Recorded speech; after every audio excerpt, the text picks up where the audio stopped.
What's going on, everybody? Crypto Headquarters here, and in today's video we're going to be talking all about Ripple. Specifically, we're going to be talking about how Ripple is setting itself up to be successful in 2018, why Ripple might be a good hold for the rest of the year, and the potential for this cryptocurrency. We're going to be going over all the news, updates, partnership announcements, etc., and just how Ripple is advancing itself within the blockchain space. So I'm going to jump right into the disclaimer, which states none of the information in today's video is investment or financial advice. This is just simply my personal opinion.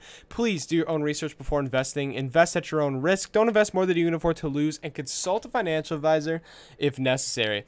As for transparency purposes, I do not hold Ripple in my portfolio at the time of this video, and I am not invested into Ripple. So with all of that said, let's jump into it. Since January of 2018, Ripple has actually been one of the biggest losers in terms of the price of its cryptocurrency. Right now, Ripple is trading at about 65 cents per coin and has seen a market cap of about almost $26 billion as I record this video, which puts Ripple as the third largest cryptocurrency in terms of market cap in the entire world. So we've seen Ripple have a crazy run up in the month of December, moving into January, coming from a price of around 20 cents all the way up to its all-time high at $3.65, with an absolute gargantuan market cap of $141 billion at its peak. And to put that into perspective, that is a larger market cap at its all-time high than Bitcoin currently has at $8,000 per Bitcoin. So an absolutely huge market cap, an absolutely giant price increase. But with that, it was an overextended move, and we saw cryptocurrency turn bearish over the next few months, dropping Ripple all the way down to a recent low of about 48 cents, 49 cents going into April 9th through April 11th. But these past few days have proved awesome for cryptocurrency, the market as a whole, as monies flow back in, and the attitude turns slightly bearish, where Ripple, just like other altcoins and Bitcoin especially, got a bit of a bounce, moving upwards to 65, 67 cents, which is a bit of a ways up from where we were a few days ago at about 48 to 50 cents. So Ripple, with this recent price boost, has done pretty well for itself, just as many altcoins and Bitcoin have. To give a brief history on where Ripple was in the past, we saw Ripple trading below sub 1 cent per coin moving into 2016. Moving into 2017, we saw Ripple get a huge price increase during the months of April moving into May, where it went from less than 1 cent all the way up to 41 cents, and then kind of consolidated anywhere between 15 to 30 cents through the next few months before getting its massive run up in the month of January. In terms of where you guys can trade Ripple, Ripple is actually one of the most widely available cryptocurrencies in terms of exchanges it's listed on and is able to be traded on. So if I scroll through, you guys can see right now, according to CoinMarketCap, there's over 135 different exchanges that list Ripple. Actually, that's not true, because there are duplicate listings depending on how many pairings each exchange offers, but you guys get the idea. A ton of different exchanges offer Ripple, leading to the high volume that we see Ripple has in the last 24 hours, the market cap, and the availability to trade this cryptocurrency. So some pretty cool stuff here for Ripple. We've seen where Ripple has been in the past, where it's at now, and now we're going to jump into the fun part of today's video, which is where we're going to talk about the recent news and partnerships that makes Ripple so great. Before we move forward here, I do want to point something out due to the nature of today's video, which is talking about Ripple, and there is a common misconception that people make and confusion about the Ripple cryptocurrency and the Ripple protocol. And the reason I'm pointing this out is because we're going to be talking about partnerships in today's video that might not necessarily use the XRP cryptocurrency, but instead use the Ripple protocol. So I believe it's important to make and explain the distinction between the two. So I'm going to be using a website over on boxmining.com and an article on it. You guys are probably familiar with the Box Mining YouTube channel. I'll link all of this down below for those of you guys who are interested. However, as he mentioned, he believes in this article that he needs to make a distinction between Ripple, the transaction protocol, which is used between banks and other businesses, and the Ripple issue currency. So let's jump into it. Starting with the Ripple protocol. The Ripple protocol is based on technology that's similar to blockchain, but is not completely the same. It doesn't require any mining and is based on a consensus network instead of being consumer facing, which is what Bitcoin is. Basically, it's for the everyday person. So the Ripple protocol is similar to blockchain, but is not exactly the same. And this is what banks and other institutions, big institutions, adopt when they talk about the idea of Ripple. So the whole idea of Ripple, as many of you guys know, is to allow banks to transfer any sort of asset, be it currency, USD, gold, euro, or any other such asset such as air miles. So you can transfer that between institutions near instantaneously. This rivals other systems such as SWIFT within the space, but basically what they're trying to say is that Ripple is set to revolutionize the world by providing near instantaneous sub-second transactions for institutions such as banks, and it's already been adopted by quite a few banks, which we're going to get into later in the video. However, the important thing to note here is that the Ripple protocol is the protocol in which banks and other big institutions adopt in order to get these near instantaneous sub-second transactions, as well as the other products that the Ripple Foundation offers, or excuse me, the Ripple Labs team offers. So let's talk about XRP, the Ripple currency, real fast. So now we know about the Ripple transaction protocol and what this actually means. Let's talk about the Ripple XRP. So XRP is actually issued by Ripple Labs and is the form of cryptocurrency that can be traded and is not mined. So there's a finite amount of ripples, and that amount is issued by the company behind Ripple called Ripple Labs. So it's freely tradable on a ton of different exchanges, as I've already mentioned, but keep in mind that Ripple, unlike other cryptocurrencies such as Tether or Digix, is not tied to USD or gold. Rather, it can be used to act as an intermediary currency in institutions, so the transfer of funds can utilize XRP from bank to bank or whatever the situation may be. And it also has one huge advantage in that transaction costs are very, very low, unlike Bitcoin, which we've seen rise over to about $1.50 in transaction fees. So this article was written a while ago, so that's not exactly accurate anymore. However, you guys get the idea. Ripple, the XRP currency, is different from the Ripple protocol, which is adopted by banks and financial institutions to get those instantaneous sub-second transactions and the other solutions Ripple offers. So thought I would make that distinction. Hopefully you guys understand that, and I'm going to move on to the rest of the video. Ripple is known for its ability to be able to develop partnerships outside of crypto in terms of banks, financial institutions, and even companies such as MoneyGram, Western Union, and a ton more that we're going to be talking about in today's video.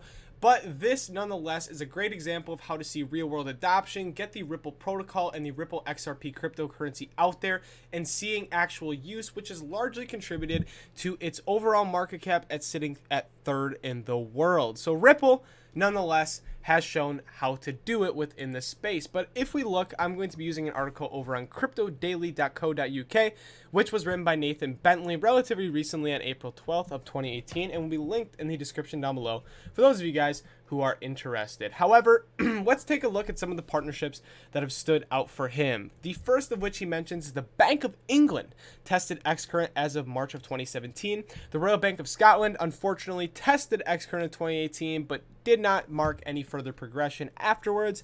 MoneyGram, a partnership announced in, I believe, January of 2018. I know they began testing Xcurrent and XRapid as early as January, but it is nonetheless one of the biggest partnerships, in my opinion, that I'm going to touch on later in the video. Santander started testing XRapid using Xcurrent as of November 2017. Again, another big bank, Spanish bank.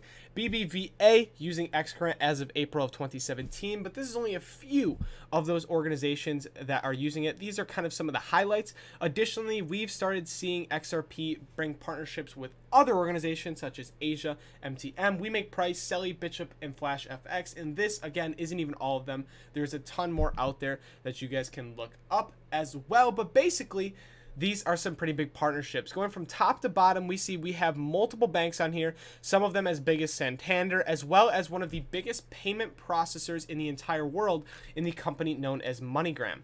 But what you guys are going to notice is next to all of these partnerships is the word Xcurrent and XRapid. And what are these things?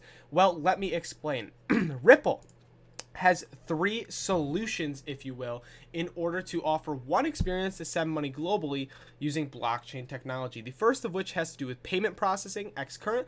The second of which has to do with source liquidity. And the third of which has to do with sending payments. So, as Nathan explains in the article, Xcurrent is Ripple's enterprise software that allows for cross-border payments between banks. So, if I go over to an article over on Crypto Core Media, they do a great job of explaining this. So I'm not going to read it. I'm going to sum it up for you guys, or at least I'm not going to read the whole thing. Basically, Xcurrent is how you transfer instantaneous transactions between banks. So as it currently stands, there's a lot of friction between banks when they are processing international payments, and the software solution claims to instantaneously process them, where right now there's a lot of friction and it doesn't work as fast as it should, or at least as it would over on the xCurrent technology, one of Ripple's enterprise level software solutions. Something else to note is that it actually does not use the same technology as XRP, which runs on the XRP ledger. Instead, xCurrent uses what's called the interledger, and I'm not going to go into that, but for all intensive purposes, all you guys need to know is it has to do with transactions between banks that basically allow them to become almost instantaneous in a space where there's a lot of friction between them currently. Additionally, something else xCurrent can do is funds can be transferred from an account holding USD to another account that expects payment in something such as GBP, or you can also use XRP to send payments as well. So you can also do something as entities involved in the transaction can use product's real-time messaging tool to monitor the payment. So something else you can actually do with the xCurrent, which just allows to monitor the payment through real-time messaging, which also is important due to the fact that there are typos and spelling mistakes that can delay transaction processing times, where Ripple is coming in and saying, that's ridiculous. There's no reason a typo or spelling mistake should be able to delay transaction processing. Here's our xCurrent technology. Here, make almost instantaneous process, allow the process for international payments to happen. Next, we move on to the xRapid technology, which was introduced a few times over in those partnerships, where not only have companies started using xCurrent, but also xRapid. So we've established that xCurrent is used to send payments in XRP between banks and other institutions, but Ripple defines this actual process as what it calls xRapid. So the Ripple product is currently being tested by Western Union and even MoneyGram, two of the biggest payment processors in the entire world, which again, it's an absolutely huge partnership for Ripple in terms of its technology. MoneyGram and Western Union have perfect use cases and can actually make perfect utilization of the xRapid, the xCurrent, as well as the xVia technology, which we have yet to go into. So you guys can see how these partnerships are not just itty bitty, hey, this company is going to put something on their website and you can check out in this cryptocurrency or whatever the situation may be, but actually huge companies, some of the biggest in the world, are using the Ripple protocol, and in some cases the XRP cryptocurrency. So as we were talking before, xRapid provides liquidity through XRP by allowing assets to be exchanged quickly and efficiently via xCurrent. So the assets are exchanged by xCurrent, but xRapid provides the liquidity through the XRP currency. So xRapid liquidity, xCurrent the transaction of. So the more companies that start using this product, the higher the demand will be for the XRP token, which is why partnerships often have an impact on the price of XRP. Obviously, there is more to that story, as people just sometimes buy the rumor and sell the news because they know there's going to be hype and people excited, etc. But as we move forward with blockchain technology and adoption, the more companies you see partnering with Ripple, and specifically the xRapid and xCurrent technology, the more demand there is going to be for the XRP token, because xRapid provides liquidity through the XRP token. So while other currencies, both fiat and digital, are supported by this technology, Ripple's creators claim that using XRP is the best option. So when we look at the XRP token, the reason the XRP token is in place is because it works with xRapid. I know I've said this a few times, but I do want to explain it in a different way. The reason the XRP token has utility in this case is because it provides that liquidity of funds once assets are exchanged to allow to be liquidized efficiently and quickly, which, while you can use other currencies, so the USD or whatever you're using, it's best to use XRP. Therefore, this is why there's demand for it.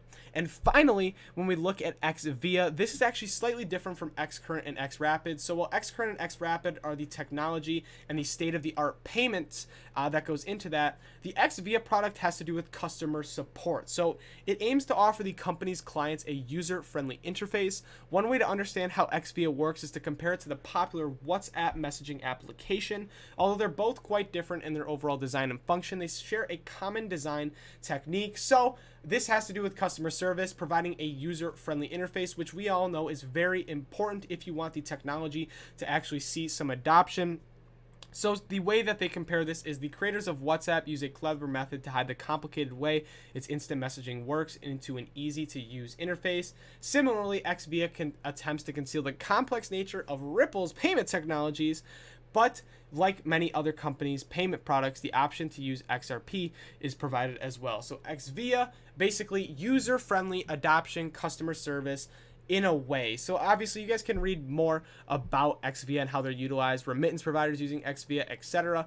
But those are the three main ways that companies are adopting these payment solution technologies from Ripple, and it's important to know which ones they actually are using. So you guys can see why MoneyGram would have a huge use case for both XRapid and XCurrent, as MoneyGram is a payment processor. So when they get the transaction actually over, they also want to be able to liquidate it with XRapid. But then you can also see other banks such as Santander using XRapid and XCurrent, but only the Bank of England using XCurrent. So a lot of things to consider here. One extra thing I'm going to include is why this is actually useful. So in the wake of all the crypto rumors surrounding Ripple, it's useful to know which have already been confirmed. All of these on your screen that I've mentioned have been confirmed, so, and which are incomplete. And then they begin to talk about, which ones are just complete nonsense and people just throwing things out there, rumors as well. So if you're interested, head over to the Ripple website. As I've already pointed out, as they've got a ton of use cases over here, how it's going to work. But for the most part,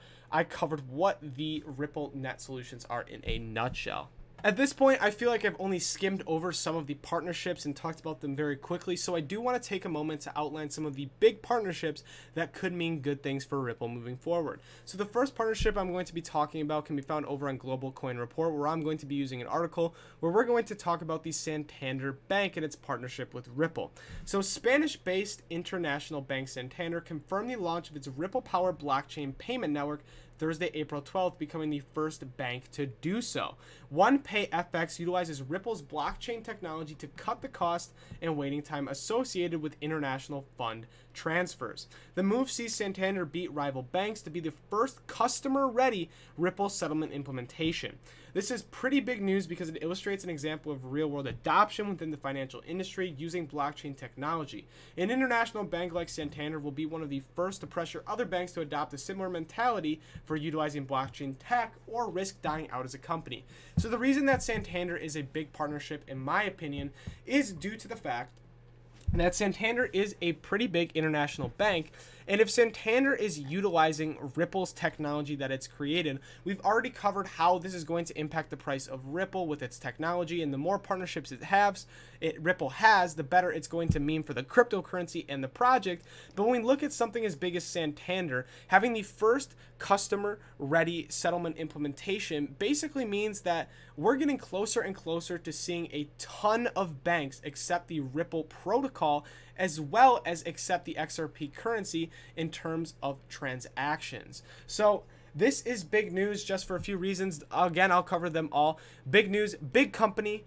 It is potentially the start of other banks adopting Ripple and its tech, which could mean a huge percent of market domination from the Ripple company, as Ripple is one of the leaders and continues to be one of the leaders in the financial space in terms of blockchain tech. And finally, a partnership this big could pressure other banks to either develop their own technology, partner with other cryptocurrencies or projects, or just do what Santander is doing and utilize the same technology for Ripple, which is only going to mean good things for Ripple moving forward, as they are the most polished product in terms of what they do, which is evident by their size, its market cap, and what it's been able to do thus far. So nonetheless, a good partnership for Ripple, a good partnership for Santander, as they are one of the first movers into the blockchain space in terms of fully adopting something, and we can see that due to the fact that it is going to pressure other rival banks to do the same. So I'm going to move on to the next partnership, which is going to be talking about MoneyGram and its partnership that was announced back in January. As I mentioned, we're going to be talking about MoneyGram and why, in my opinion, this is one of the biggest partnerships for Ripple. So I'm going to be using an article over on coincentral.com, and as you guys know, linked in the description. But MoneyGram partnered with Ripple in mid-January, and what you guys need to know about this is that MoneyGram is the second largest money transfer firm in the world, second only to Western Union, which we're going to talk about in a second. But you guys can understand where second largest money transfer firm in the world might have a use case for Ripple, its technology, fees, transaction speed, etc., as we have outlined in the video. But specifically, this is a win for global customers, where right now, as it stands, there's a 12% transaction fee when sending money from a MoneyGram partnered store internationally. So from Germany to the United States, $100 is actually going to cost you $12 out of your pocket, which equates to a 12% transaction fee. So to many people in the United States or in other wealthier parts of the world, this might not seem like a lot of money, but in places where, as you guys can see, minimum wages are much smaller, this could be an absolute game changer, not only for blockchain technology, but also Ripple, due to the fact that that's the company they have partnered with. So huge use case here. If you guys can see how Ripple can benefit MoneyGram in a ton of different ways, because this is pretty much what Ripple was built to do. But on the flip side, we mentioned that MoneyGram actually isn't the largest money transfer firm in the world. It's actually second to none other than Western Union, which, as you guys have probably guessed, is also testing Ripple technology for money transfers. So this is over on Cointelegraph, and basically the company's CFO said in an interview with Bloomberg on February 14th that they are testing the use of Ripple's XRP blockchain-based settlement system. So the announcement comes after Western Union reported its 2017 results, claiming a revenue of $1.4 billion, a 5% increase from the previous year.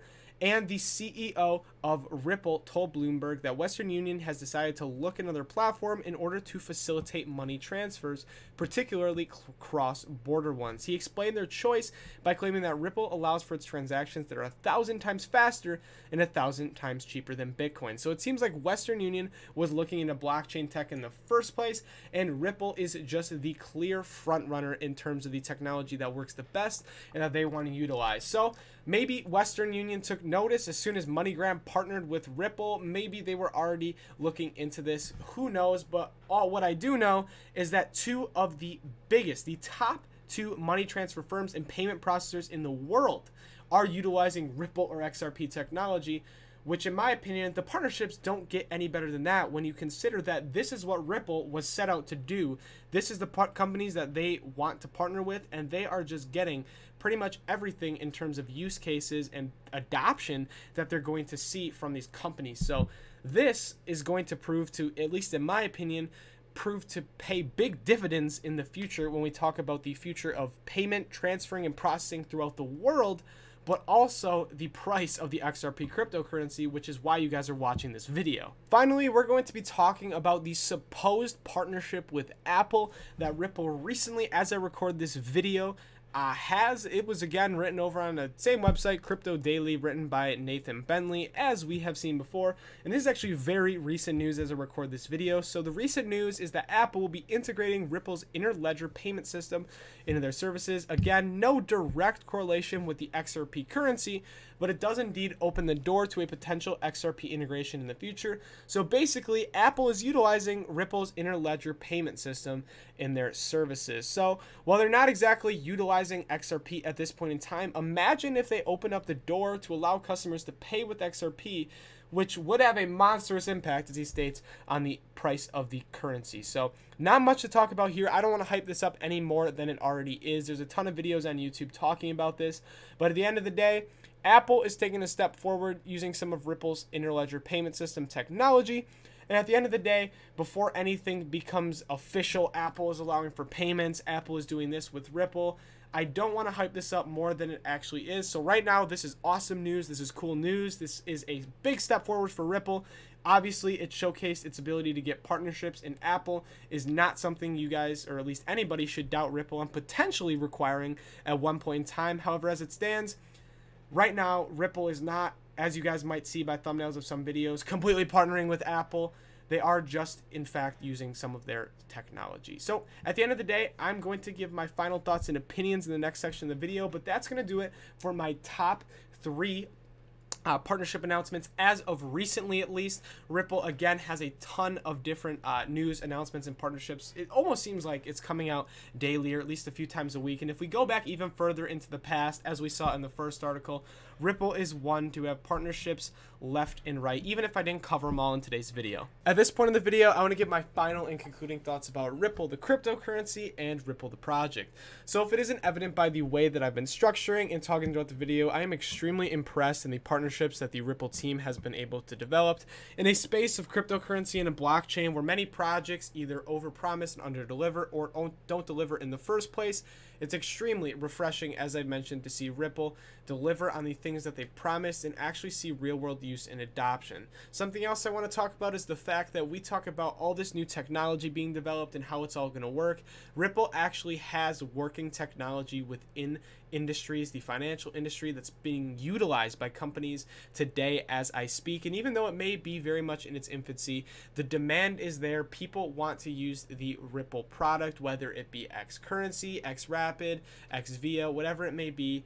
The products are there, the solutions are there. Now we're just waiting to see a world where more banks and institutions utilize Ripple technology, and we're seeing the early stages of that right now. So moving into 2018, Ripple has, as evident by the video, has put itself in a position to be successful.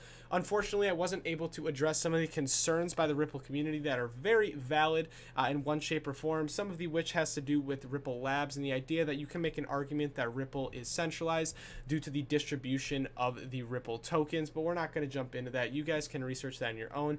Every cryptocurrency has some faults, has some flaws, and nothing is completely perfect, but in Ripple's case, it has a lot more pros than cons. But at the end of the day, it's the third largest cryptocurrency in the world for a reason and has done a great job of putting itself in this position, staying there, and coming out with news that is worthwhile to me as somebody from the outside looking in. And I believe for 2018, there's a lot in store for Ripple. So hopefully that wraps up my thoughts for you guys. A lot to talk about in today's video. Hopefully you guys learned something, whether it be talking about the technology Ripple utilizes, whether it be talking about the partnerships that they have conducted and have in place, whatever it may be. Hopefully you guys took something away from this. So at this point, I'm going to jump into the disclaimer, which states none of the information in today's video is investment or financial advice. This is just simply my personal opinion. Please use your own research. Please do your own research before investing. Invest at your own risk. Don't invest more than you can afford to lose, and consult a financial advisor if necessary. As for transparency purposes, I am not invested into and don't hold Ripple in my portfolio at the time of making this video. So take that for what you will, guys. But make sure to hit that like and subscribe button. Thank you so much for the support, and have a great rest of your guys' day.